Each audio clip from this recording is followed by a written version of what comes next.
അല്ല സഹ, ഇതിൽ പ്രചോദനം ഉൾക്കൊണ്ടത് എങ്ങനെയാണ്?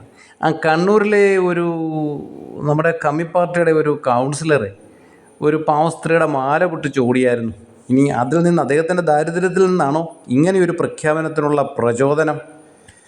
1957 മുതൽ ഇന്ന് 2025 വരെ കേരള സംസ്ഥാനം രൂപീകൃതമായിട്ട് 68 വർഷം കഴിഞ്ഞു. ഇപ്പോഴും ദാരിദ്ര്യവും പട്ടിണിയും വീടില്ലായ്മയും ഒക്കെ നമ്മുടെ നാട്ടിലുണ്ടെന്നർത്ഥം. അല്ല സഹാക്കളെ, ഈ ദാരിദ്ര്യവും പട്ടിണിയും ഇല്ലെങ്കിൽ നമ്മുടെ പാർട്ടി എങ്ങനെയാണ് വളരുന്നത്? നമ്മുടെ ക്യൂബയെയും ഉത്തര കൊറിയയും ഒക്കെ പോലെ.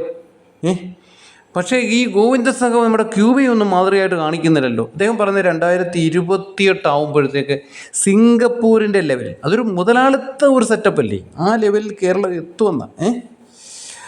എന്തായാലും നിങ്ങളൊക്കെ ഉള്ളത് കൊണ്ടാണ് ഞങ്ങൾക്കിപ്പോൾ വൈകുന്നേരങ്ങളിൽ ഇങ്ങനെ നേരം പോകുന്നത്.